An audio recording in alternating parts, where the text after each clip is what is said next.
Hi, this is Jacob from Dice Chuckers. I am here with Seth, Okri in character form. We're going to ask him a few questions today. So, how you doing, Seth? I'm doing great. Excellent. I wanted to ask, what's your history with D&D? If you could tell us a little bit about your role-playing experience. Yeah. I've been playing for 14 years, and so since I was 14, and I started because my uncle gave me the book for third edition. It was his best friend. I gotta tell the story again. Oh no! I know. Sorry. So sorry. No, it's okay. My uncle was the only survivor in a car accident, and his own friend died. So I got that guy's D&D books when, and Such a crazy story. It really is. Yeah. And so I asked my friends at school if they wanted to play, and they all said yeah. And I swear the GM did not prepare at all or read the books, because we played that game completely wrong. But it was it was awesome. Like, it was so much fun. And we played like on a Scrabble junior board for like over a year. I don't know. I mean, like, we were talking about earlier, it's like everything's so different than back when I was like a teenager as far as the game is concerned. I mean, even D&D's gone through so many phases, because like third edition was awesome, and then fourth edition was regarded not as good. That's one way. Yeah. Right. It was interesting. And I mean, I played a lot of Pathfinder during that era. And I mean, I've played a lot of different games actually. Like, it's like I played Gamma World, which was based off of 4th edition D&D. It's like an apocalyptic setting, like mixed with like just weirdness, just chaos. Sure. I mean, I played Bessem, Big Eyes Smallmouth. I've played so many RPGs over the years, and it's like, I love it. And it's like, but the only thing that I think it messes up is like sometimes I just screw up rules in my head because there's so many game systems floating around. But, and I loved it. I've loved all 14 years. Just countless games. I don't think I've ever finished a single game ever. Me either. Maybe a one shot here or there, but even those end up being open ended. I'm like, remember that one shot? Oh yeah. Yep. But yeah, we were kind of talking earlier about how, you know, the some of the major differences just in general, even in such a short period of time in the grand scheme of things. 14 years seems like a long time because it's half your life, you know, but D&D was, I would say, far less than, but also just the opportunities that we had. We had talked about, now you can get dice at Target and Walmart, but back then we'd use Yahtzee dice or whatever we could, you know, come up with. Right. And even nowadays, you were talking a little bit about the rules. I play with my kids, and what we'll do is I'll just make some random stuff up and just be like, yeah, roll for it. And I think that's what's really cool about it, is it gives you the opportunity to learn how to do that, and then you can just take it wherever the hell you want. So the fact that you didn't play against, you know, with the rules, like you said, you some of your best memories were from there. That's probably why. Right. And it's like, I mean, I didn't grow up in the Satanic Panic era or anything like that. Well, sure, but like, even when I was a kid, like, it was this weird, like, no one really talked about it. And when you did talk about it, people just kind of looked at you weird, but you always get someone who's like, I'm interested. Like, always get someone that's like, I'm interested. It's like, okay. And so as a teenager, after like a year or two of playing, we had nine players and one GM. Ridiculous, man. That's just but it was awesome because it was just like all your friends would come over, and we would just hang out and play and, you know, be nerds, drink Mountain Dew, whatever, you know. Yeah, dude. Yeah, mine was Mountain Dew and Flamin' Hot Cheetos with Halo. Right, and it's like, oh my God, like I said, Code Red. We'd play all weekend. From Friday getting out of school, we'd play all night until like 4 a.m. easily, I was always the first one to pass out because it's playing for 3 hours now is so draining. And we would immediately wake up and start playing the next day. Just going, just marathon. That's so insane, man. 16 hours like of just playing D&D. Like I don't know how we did that back then at all. Like it's mind blowing. I get stressed out about having to do anything for more than 2 hours straight. Right. It is. So, speaking along those lines, tell us about your favorite character that you have played in any role-playing game. When it was quite a few years ago now, I knew Travis because Travis actually used to be a Magic the Gathering judge. Yeah, for a long time. And I actually went to school with Travis. Yeah. Well, I never really talked to him or anything like that. Sure.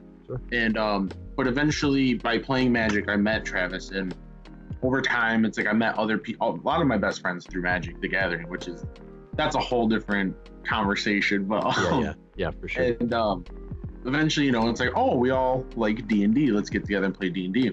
And so we were playing, Pathfinder at the time. Pathfinder. Yeah. Because D&D still was bad. Sorry, Wizards. It was still bad. Yeah, 4th edition. It was so campy, and I don't know. Numbers. Right. And so we got together and we started playing Rise of the Rune Lords. And I played a half-orc who was a slave to a bunch of elves who basically killed his masters and escaped into the desert, but he got heat stroke and forgot who he was. And these clerics told him that the scars on him looked like the markings of Gorham. And Gorham was the god of strength in the Pathfinder pantheon. But one thing that's literally a hidden gem of lore is that half-orcs believe Gorham is a half-orc, hiding who he is because his insignia was a suit of spiked armor, of full plate armor. And so my character truly, honestly believed he was Gorham. And that led to a lot of hijinks, a lot of blasphemous shit. But actually, Travis was very flexible on that, and it ended up being that Gorham was a shard of Gorham, where every so often every class version of Gorham would exist, and you'd have to kill them to basically be the Highlander of Gorham. And that's who the avatar of Gorham would be moving forward until the next time it would happen. Cool. It was pretty sweet. Yeah. Travis is great. I love playing Travis. I also went to the same school, but I left. I went to Western. But anyway, so I interestingly enough found out that Travis was my cousin after so many years because he DM'd for Noble Hobgoblin at our one shot, which you were at. Yep. And then a couple months down the road for our first beer release at 127, I was talking to his mom, and a couple days after that beer release, or before that beer release rather, and she was like, "Oh, do you know my son? He plays D&D." Yeah, what's his name? Travis. Travis who? And this is right when Travis was joining my home campaign too. And he's like, or she said, Travis Underwood, and I swear I just shit myself. What? Right. Find out someone's your cousin the whole time. That's crazy. Yeah, right. But yeah, I used to play Magic quite a bit, but I hardly ever went down to Collector's Zone. I love that game. I owe a lot to that game. I've met all of my best friends in life. Is that how you met Miguel? Yeah. Yeah. Okay. So legitimately, the Denny's crowd. Yeah. Legitimately, how I met one of my best friends of all time, Miguel, is we were at Avison Restored pre-release. So this is 2012, I think, around then. Somewhere around. And we were just complaining about the pro player John Finkel not blocking. And he was like, "Yeah, I know." And we're just like, "Dude, what an idiot!" Like we're better than him or something. He's a pro player, freaking Johnny But and then afterwards it was like everyone's like, hey, we're going to Denny's to go play. Yep. And I was like, I'll go. And Miguel's like, I'll give you a ride. And like crazy since then. Yeah. Miguel's a great guy too. We met Josh around that exact same time. And I mean, is that for the same reason-ish? Yeah, like through magic. I think one of Miguel's friends knew him and invited him out.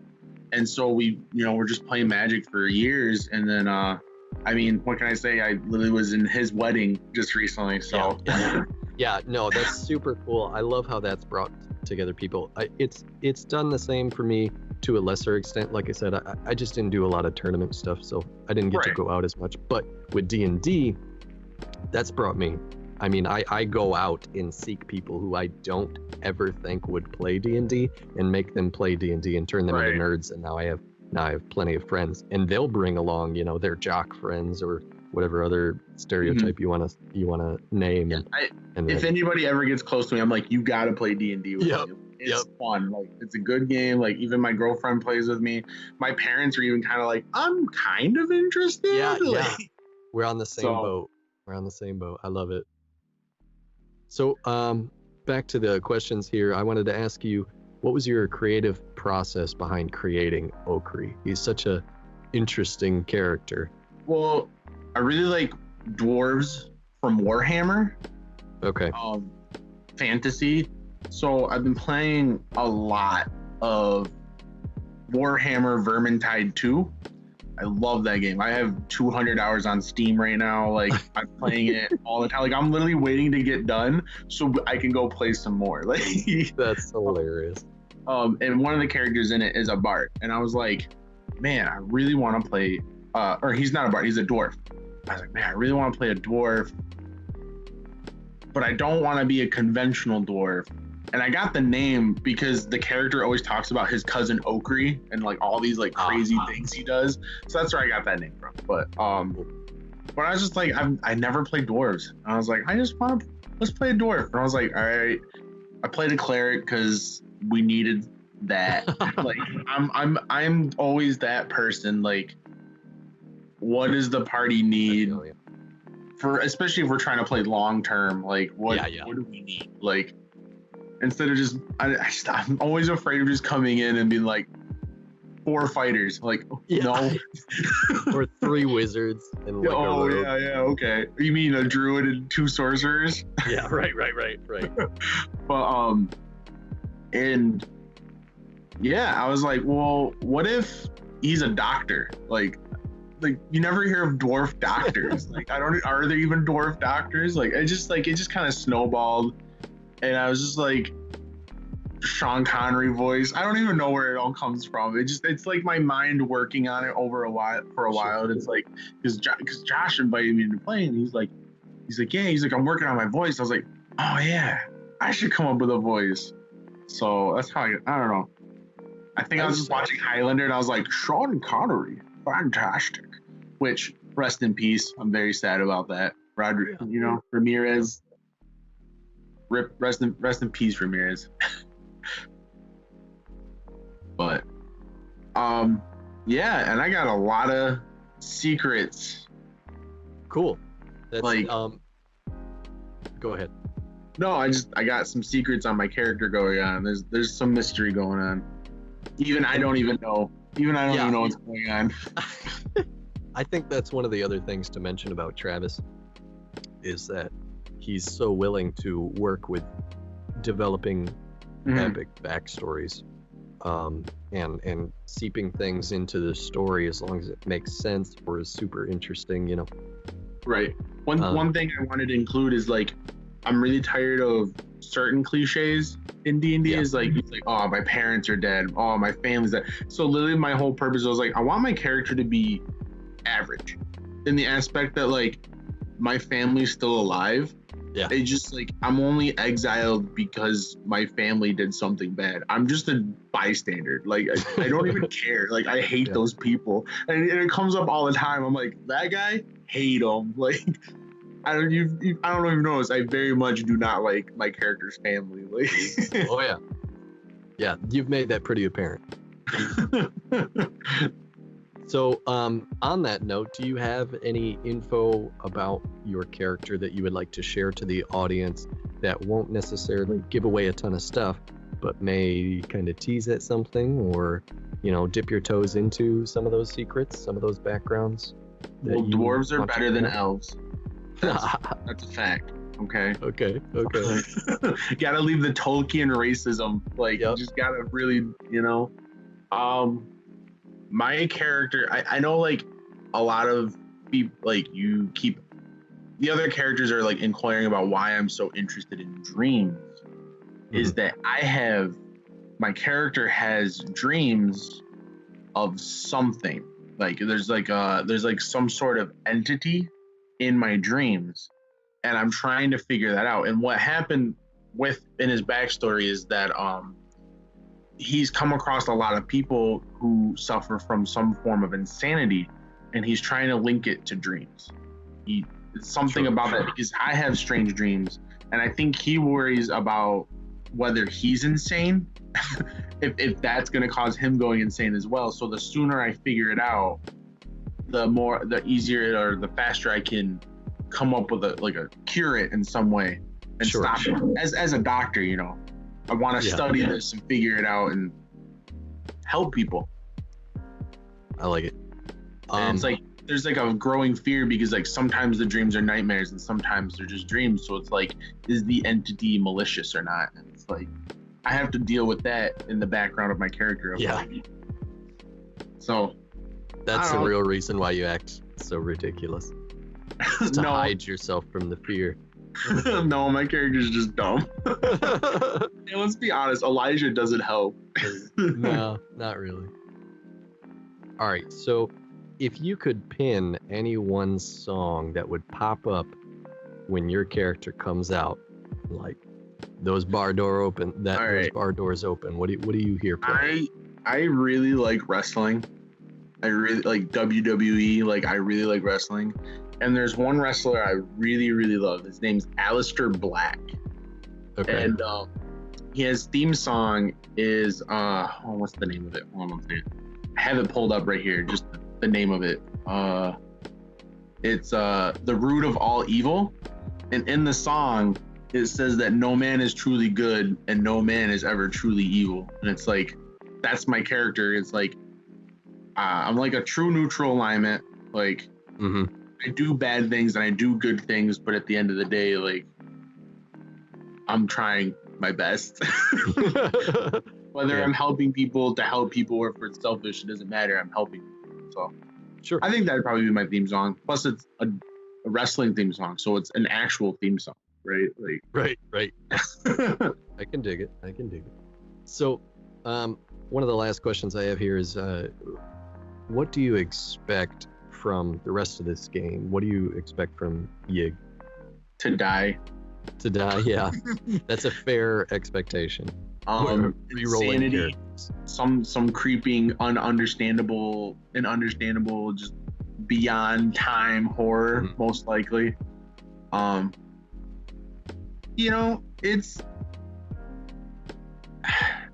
Sandy Peterson's really good. Like, I don't know. I'm excited. I'm just here for the ride, really. Like, yeah, I'm pretty excited too. Did you get to watch the interview with him? Yeah, I watched most of it. I've been watching it in chunks. It just like the longer videos, it's hard to just set aside. I totally understand. Time. So I've been watching it in chunks, but I love it. I've watched a lot of his interviews in the past. The man's a genius. Right. I've been writing my own Call of Cthulhu game for our podcast. Actually, I'm writing an adventure right now for it down the line. Can't wait. Had on YouTube, there's a like he did, what are they called? Like a panel or something like that. Like yeah. At a Comic-Con, and he was just talking about how he writes Call of Cthulhu campaign. And even then, like, dude busted out in like 20 minutes. Yeah. Like an entire thing. And I was like into it. I was like, dang, that's a really good story. Like, he's got a good hook. Like, I was like, God, he's so good. But I mean, he's been doing it for so long. You got to be good, right? Like, well, I mean, and he's done so many originals that right. you're right. He's got to be good, and he really is. He's a genius for sure. I love his stuff and what he's come up with. So, on that Call of Cthulhu note, do you expect to see anything in Yig that I know you said it was going to be some insanity and some otherworldly stuff? Do you have any thoughts that come to mind on what horrors await us specifically? Do you know anything about this adventure outside of? No, I haven't looked Just into curious. a single thing. I think that's like one of the best things. It's just like how I approach movies. I really love horror movies specifically. Sure. And it's like I try not to look at anything about it until I go see it. Sure. That's Sandy. No expectations. Yeah. Sandy has a lot of really good recommendations for both movies and books on his YouTube channel. So if you haven't scrolled through a lot of his stuff, like his random videos, check him out, because he usually ends up posting something. I think he's even done specific ones about videos. It's very, very interesting. I think that the ones that mess me up the most are the mind melting ones.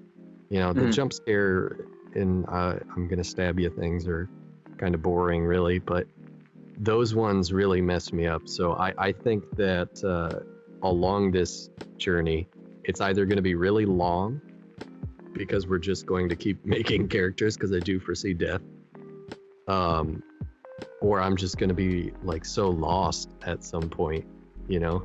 Like, what the heck would my character do? You know, I feel like my character's just going to get melted away and not even know how to respond to some of the things that are going to happen. We'll see. I don't know. Like I said, I go in with no expectations for anything, and then I'm always pleasantly surprised, right? Like, sure. It's just, I am not always that person. There's times where I can do that, and there's times where I'm just like, oh man, you know. But we'll see, like you said. So, is there anything else that you would like to add about you and your experience with D&D, or the group, the party, or anything that you would like to, I guess, ask in advance? Or in return, I should say. I don't know. I'm just really excited to see other characters' backstories unfold as well. Like, and just seeing how excited everyone else is about their characters. Because I'm very much one of those people. It's like, I love talking about that stuff. Yeah. But it's like, I always play like, I try to put myself in the mindset of my character, and I legitimately will like tune things out if my character's not there. But it kind of causes a problem down the line, like, because I'll be like, why are we here? Like, because it's like, well, my character isn't interested in that, so I'm not interested in that. Like I 100% throw myself. I don't know. I guess maybe I'm supposed to be some sort of method actor, some like Christian Bale-esque person, but like, I don't know. Like, it causes a lot of problems for me mentally, because it's like, would my character take notes on this? No, well, I'm not going to. But then I go to play the next time, and I'm like, what's going on though? Like, yeah, I totally get it. But that's kind of great. You know, you may miss out on some things, but your role play exceeds in others. So I figured that's why I'm here. Is everybody wanted a good role player to play with? So yeah, hopefully it makes it more fun. Right. Hopefully that's what I bring to the table, at least, is a good role-playing companion. So I think that's actually one of the most exciting things about our party, is that pretty much everybody is in character. I mean, obviously we hit snares and there's some like slow bits and some idiocy, but the fact that we all maintain voice, that we maintain effort, and that we're really trying to be what our character would be. Right. Obviously everybody at different levels, but I've been to so many tables that it's just like, you know, all right, what do you do? Okay, what do you do now? All right, what do you do? And then everybody's just like, I hit the goblin. Right. Well, and it's like fatigue is part of that sometimes too, right? When you're playing for multiple hours, and it's like eventually, like, I know that specifically as a GM, sometimes it's like you hit that fatigue wall, and you're just like, I can't think of descriptions anymore. Like, yeah, I'm just trying to get through this. I have a lot of personal rules that I do with combat and stuff, so like to try to like avoid that, but sure, yeah, combat can be tricky. And I know that's like the worst part to listen to on the podcast is combat, because it's how do you spice that up, and it's like, because you don't want to be too numbery, right? Because like no one's there to listen to that, right? And I think that's one thing we're still trying to figure out ourselves. Like, that's fine, like we're learning and it's fun. Yeah, absolutely. And I guess that's part of what I mean is, you know, with each session that we do, we're trying to progress, and I think that we are, and that we'll get even further. And I think where we're at is fun and enjoyable, so that's really all that counts, you know. Right. But yeah, I definitely like how you play your character, and I certainly appreciate everybody's effort, and hopefully, you know, everybody thinks the same of myself and Benedict and Elijah, and that we're all not only ridiculous, but we still are cohesive, you know, in our own way. I know one thing I struggle with is like, I always want to be in every conversation, right? Like, yeah. I want to be in every conversation. But it's like, so I've been really trying to pull myself back a little bit, because it's like I don't want to be overbearing and like too much, you know what I mean? So it's like I want everyone else to have a turn. I think that's one thing I've been really trying to remember and remind myself. Sure. And that's one thing I think playing, like we were playing in person at first, but playing digitally helps me a little bit, because it's like I can mute myself. Sure. Like, I know that sounds like really weird, but it's like it makes me more conscious of when I'm talking. Like, it's like muting myself and unmuting myself. So it's like I'm conscious of like someone else is talking right now, let them talk. Like, so. Yeah, no, I totally get it, and I absolutely feel like the same thing. And it is a very much so, like, I'll catch myself and then I won't, and then I'll be like, oh, you idiot, you know. Right. I think personally why I do that is because of those lackluster tables that I've been at, that I'm so used to having to, one, always be a DM. Literally, I've been a forever DM since I've started. I've literally only played one shots. I've never actually been a character in a campaign. Jeez. I just realized that. Yeah. Anyways, so I'm always being, you know, 50 dudes and ladies and whatever, and coming up with this and that. But for me, it's like, oh, go ahead. Sorry. No, I was just gonna say, I think half of it is that, and the other half of it the other half is I just like talking and hanging out with people. So, you know. Right. For me, it's like role playing is my favorite part of the game. Like, if you literally took away all combat, like I'd still be having a blast. Yeah. Oh yeah. And I'm always playing with new people, and new people are very uncomfortable role playing. Absolutely. And so I'm always role playing and always trying to figure out ways to pull people into role playing. Just get something. Oh, if I can get a voice out of something, that's amazing. Like that's an accomplishment. Even Josh started GMing recently. A couple tables, and it was like his brothers and stuff, and it's like it's all people you should be comfortable with. And but because like I know Josh is like a newer GM, it's like I know he's struggling with how do we get the party together. So I use my character to be like just pulling in the other people just to try to get so we can start going to help him. Like, so it's like I'm I think that's one problem I have is like I said, like I'm always talking, but I have to remember that I'm playing with people who've played for a while. Yeah, so, at our table, you mean? Right, yeah. So it's a little bit different than normal, because it feels like almost every time I play, it's people who've only played less than 10 times, if that. Like, yeah. So, and I love my last party. I always do homebrew, and you can ask Travis about the homebrew that we were a part of. He got to be a part of it a couple times, but every one of those players that I had at that table were pretty much new players. Right. I think we had 5, if I remember correctly. except for Jacob Davis, and John had a little bit of pre-experience, but all of them were new. And it was one of those ones, we had this campaign going for like a year, maybe a year and a half, and still most of them acted like they were new players. It was just one of those things. And sometimes you get that, people will still role play well, but maybe not do a voice because they're just nervous about it or whatever. That's fine. Right. Everybody enjoys the game in their own way. Yeah. And I think that what I like most about ours is that we're all into it. Yeah, 100. It's in the room. It's like 100%. Like I'm into my character, and like absolutely. I see myself like saying stuff, and then you're just like, shut up. Dude, I love it though. I love it. Yeah. I think it's great. Well, you and I were talking about earlier, just like how far D&D's come along, like just mainstream, like, and you said it's like mostly because of like Stranger Things and Critical Role, but like there was the foundations way before that. Like, well, sure. I remember when I was a teenager starving to see someone even recognize D&D, and then you have like Community, the TV show Community.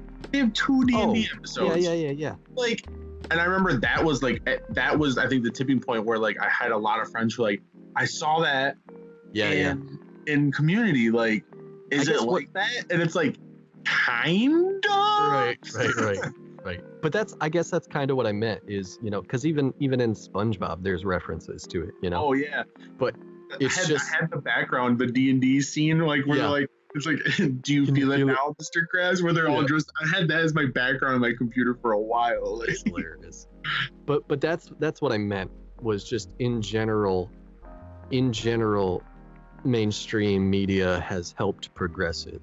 And I think that has been a big part of what's allowed more people to come to it. It also creates a problem because, like you said, people then come to it with expectations that are different. But what at least the Community, they call it the Matt Mercer effect now. Yeah. Yep.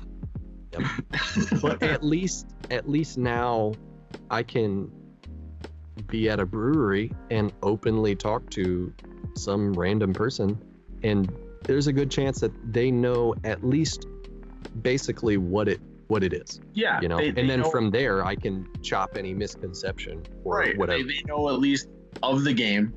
And generally most people know someone that plays, or at least know. It's like at work I meet new people and I don't know, bring it up, like, I'm liking this, like, just talking like, oh, what'd you do this weekend? I recorded for our podcast or whatever. And they're like, oh, and I was like, I play D&D, and they're like, oh, I've always wanted to play that, I just never really knew anybody. And that's wild to me. How do you not know? I bet everyone knows at least someone that does, and they just didn't realize. Because there still is like a weird stigma about it. Oh, for sure. I don't know. It's not like it was 15 years ago. No, not at all. Not like when I was in high school, when literally it was just like you couldn't talk about liking anything without somebody hating you. Oh, absolutely though. Our generation's toxic. Yeah. I think we're getting somewhere, but yeah. At any rate, so I love those. It's almost like an instant cue when you hear those words. Oh man, I've always wanted to try that, but I've never had anybody. It's like, ding, I know. It's like, I want to bring them in so hard. I'm like, but I can't take on more right now. Like, like. Well, and at this point now, I'm just like, hey, well, check out our podcast, and then I'll recommend some other podcasts that are really good that I enjoy. And there's a lot of great Twitch streams that are going on. I really look forward to getting. The other thing I think we owe so much to is like, there's so many different streaming services, so many platforms you can put those games out there. Like, I think D&D is becoming almost like a spectator sport more than an actual played thing anymore. There's so many people who are like, I listen to the podcast, but like I don't have anyone to play with, so that's all I do is I listen to the podcast of stuff. And it's like, that's insane. Like, just I'm sure you can find like 3 people at your local. I mean, not right now because COVID and everything, well, but like, but no, that's actually, there's huge groups of people that will do this stuff. Just go on to, the subreddit and be like, hey guys, I want to play. Who can join me in a Discord? exactly. Or, like any subreddit, there's millions of Facebook groups, and you constantly see people like, oh, I'm from this country. Is anybody looking for another person to play? Yeah, dude. I love that. I love that so much. And I always want to join. But like, I'm already playing 2 times. Like, we play like once a month, and then Josh is running a bi-weekly right now. And it's like between that and working, and it's like I still got to spend time with my girlfriend somehow. Yeah, dude. I got a wife and 3 kids, so I feel you. Oh, I believe it, man. I believe it. So it's like, how do I juggle all that? Yeah. Like, and then. But it's also deep rooted in you to want to do that. I get it. There was legitimately a point where I was playing D&D 5 times a week.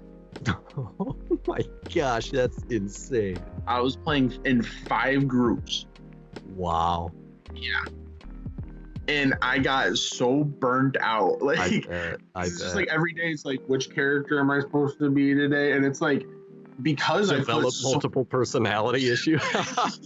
And I put so much into my characters. Like, I may not, like, sometimes I may not even have a background at all, but like I still figure out like a personality in some way to role play with, because that's my favorite part. And like, but doing 5 of them, like, yeah, dude, I can't. It felt like a full-time job almost of being like this guy who's just like, oh, like, but yeah. I totally understand. Yeah, I love it. I love this game, and I love how much it brings people together and stuff. It's crazy. Sure. Like, I really that's the other thing is what we do as part of Hobgoblin. What you were a part of was the D&D for charity events. I absolutely cannot wait to bring those back, because they do so well, and I get to help people in so many ways. Not only there were people that came to that 3 filled tables of 5 or something like that for the very first one that we ever had, and half of them didn't even really play D&D, Right. Half of them didn't really play D&D easily, or they played sometimes, or like at their local game store, which I 100% people should play at their local game store, but it's not the same experience. Like, because it's a timed, like, we have 2 hours to do this. Like, we're trying to get through the content. Like, let's, and it's like, I like taking my time. I like role playing. I like playing around. I like jokes. So it's like, that's not my scene, but like 100% like, people, please go to your local game store. It's like, oh my God. Like, but yeah, and my favorite part was afterwards, after the games were done. Yeah. People get into chat. Talking. Like, a bunch of us just talking about like, what happened at your table, like this crazy story, this crazy story, like, and it was just so it brought everybody together. Right. Yeah, and then on top of that, we get to take all of those donations and bring them off to somebody that needs them. So it was like everybody was winning, and I just cannot wait to bring those back. A lot of donations. Oh, it was a tremendous amount. Yeah. I know, it was something like 300 items. Yeah, I know Mindy and I, we went to both of our families, and like everyone were just like, do you have anything you want to throw in? So just awesome. Like, just to get it, because it's like anybody can go in their pantry and pull out things. Anybody, but a lot of people can go through their pantry and pull out things and be like, well, I don't need this. I know I'm not going to eat this, or like, I can buy more. Like, it's right. You can trim somewhere and help people. Yeah, absolutely. And I think one of the other things that I really cannot wait for is I'm really trying to dial in on how to use certain softwares so we can really effectively stream on Twitch and be active in more than just hey, look at this video frame. Right. I really like the idea of having in the corner somewhere like our AC and our HP or something, because I have a way of being able to actively change those things while we're streaming. Or having, like, what I really want to do is have part of the screen be a map and like the rest of it fog of war style where you can't see it unless it scrolls that way, you know, and then we each have our own little window. I really like that idea. And with that, like you were talking about Roll20 at some point, that's a great way that you can connect with people online right now. You can find a game pretty much anytime. Yeah, absolutely. And there's even like pre-downloaded stuff that you can just pop in, and then there's an adventure already in existence. It's nuts. Like, I can't, if I could go back and tell teenage me stuff like that existed, like, oh dude, we used to dream of stuff like that. Like, it's like, man, I wish there was a way to play D&D online. Like, I wish not just through, I don't know if you remember, like forums. Have you ever seen people playing D&D through forums? Like, that's a whole process in itself, dude. Back in the 80s, there were D&D tournaments. But like, we always talked about, like, one of my friends growing up, we always talked about, like, what if there was like a D&D hotel where, like, you can check out a room to play in, like, at any time. Nice. And like, it has the books and stuff like you to play. Yeah. D&D. Like, that was always our dream. It's like, dude, what if we could just go in at like 3 a.m. and just play D&D? Like, that sounds great. Really like, cool. Part of my vision for Noble Hobgoblin is to have, so there's going to be the bar, and there's going to be regular brewery tables, but even those brewery tables, I'm going to make sure that they're almost kind of picnic style, so everybody's chilling with each other and that they can all play, and they're big for gaming. But I'm also going to have separate individual tables that are wargaming tables, but they don't have to be. Also, they can be used however you want, really. But and I'm gonna have separate rooms, at least 2 rooms, where people can use for not only quiet events, but just a separate campaign or a short, you know, or whatever, something like that, where you can go in. The books will already be there, and I'm also going to have a row of lockers that you can rent out, like a little a cube, and you can just keep your minis in there, and that way you don't have to keep continuously transporting them. You can put your books in there, your paint. I'll throw paint parties, you know, all stuff like that, so people can just come in, sit down, and do their stuff. You know, they don't have to worry about lugging it around. They don't have to worry about breaking it on the way in or whatever.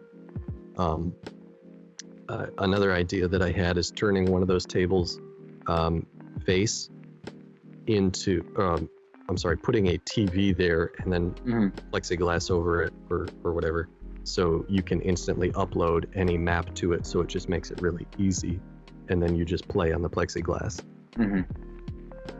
Whatever I can come up with to make it easier for people to play and it be comfortable, you know? Right. God. It's like, this game's so great.